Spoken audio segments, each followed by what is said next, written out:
नमस्कार। आज की क्लास में आप लोगों का हार्दिक स्वागत है और आज हम कक्षा 9 के लिए सोशल साइंस की जो भूगोल की पुस्तक है उसका पाठ नंबर 5 प्राकृतिक वनस्पति तथा वन्य प्राणी, इस वर्कशीट के बारे में बात करेंगे। इस चैप्टर से जो वर्कशीट है उसके बारे में हम लोग बात करेंगे।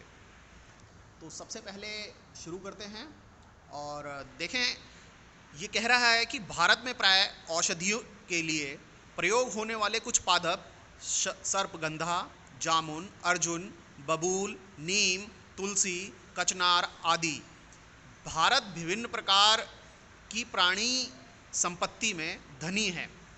यहाँ जीवों की 90,000 प्रजातियाँ मिलती हैं। देश में 2,000 से अधिक पक्षियों की प्रजातियाँ पाई जाती हैं। यह कुल विश्व का 13% है। कहने का मतलब यह है कि भारत के अंदर विभिन्न प्रकार की प्राणी संपत्ति पाई जाती है और यहाँ पर इसने उदाहरण के माध्यम से बताया है कि जीवों की अगर हम प्रजातियों के बारे में बात करें तो करीब 90,000 जीवों की प्रजातियाँ हैं हमारे देश में। 2,000 से अधिक पक्षियों की प्रजातियाँ पाई जाती हैं, जो कि पूरी दुनिया में, पूरी विश्व में लगभग 13% हिस्सा भारत में है। यहाँ पर मछलियों की 2546 प्रजातियाँ हैं। 2,500 से ज़्यादा प्रजातियाँ मछलियों की हैं, जो विश्व की लगभग 12% हैं। और भारत में विश्व के 5 से 8% तक उभयचरी सरीसृप तथा स्तनधारी जानवर भी पाए जाते हैं। भारत में स्तनधारी जानवरों में हाथी सबसे महत्वपूर्ण है। कहने का मतलब ये है कि स्तनधारी जो जानवर हैं भारत के अंदर वो बहुत ज़्यादा पाए जाते हैं। साथ ही साथ ये स्तनधारियों के मामले में भारत में जो स्थिति है, हाथी उन स्तनधारी जानवरों में सबसे ज़्यादा महत्वपूर्ण है। यह असम में, कर्नाटक में और केरल के उष्ण तथा आर्द्र वनों में पाए जाते हैं। तो देखें, ये इस वर्कशीट की शुरुआती बातें थीं, जिसके अंदर ये बताया गया है कि आप लोगों का जो देश है भारत, वो किस प्रकार से प्राणी संपदा में बहुत ही धनी है। इसके बाद हम लोग आगे चलते हैं और आगे चलते हुए हम लोग भारत जीव सुरक्षा अधिनियम के बारे में बात करेंगे, जो कि सन 1972 में लागू किया गया था। भारत विश्व का अकेला ऐसा देश है जहां शेर तथा बाघ दोनों पाए जाते हैं। भारतीय शेरों का प्राकृतिक वास स्थल गुजरात में गिर जंगल है। भारत पूरी दुनिया का ऐसा अकेला देश है जहां शेर और बाघ दोनों ही पाए जाते हैं। और भारतीय शेरों का जो प्राकृतिक वास है, प्राकृतिक जो स्थान है जहां पर भारतीय शेर मिलते हैं, वो है गुजरात में गिर के जो जंगल हैं वहाँ।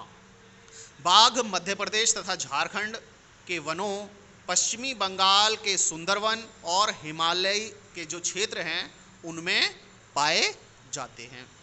इसके अलावा ये कह रहा है कि भारत में नदियों, झीलों तथा समुद्री क्षेत्रों में कछुए, मगरमच्छ और घड़ियाल भी पाए जाते हैं। भारत में अनेक रंग बिरंगे पक्षी पाए जाते हैं।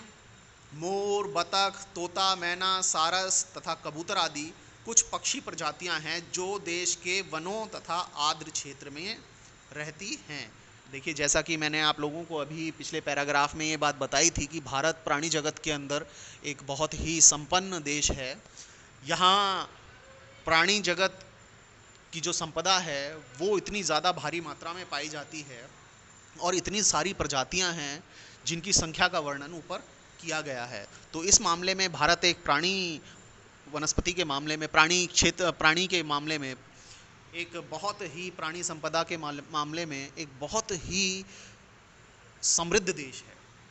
इसके अलावा बहुत से कीड़े मकोड़े फसलों, फलों और वृक्षों के परागण में मदद करते हैं और हानिकारक कीड़ों पर जैविक नियंत्रण रखते हैं। देखिए, जितने भी पक्षी हैं वो पक्षी आपको सिर्फ ऐसा नहीं है कि नुकसान ही पहुंचाते हैं, या प्राकृतिक वनस्पति है तो आपको उसका कोई बेनिफिट नहीं होने वाला, आपका कोई फ़ायदा नहीं होने वाला, ऐसा नहीं है।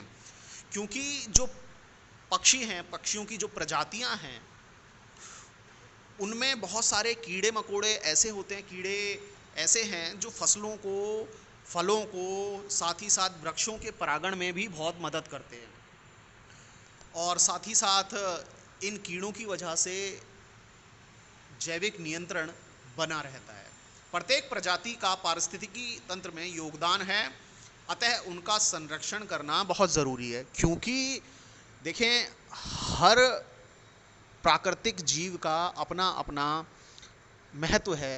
हर जीव अपने अपने तरीके से पारिस्थितिकी में अपना योगदान दे रहा है, इसलिए ये बहुत इम्पॉर्टेंट हो जाता है, ये बहुत ही महत्वपूर्ण हो जाता है कि उनका संरक्षण किया जाए।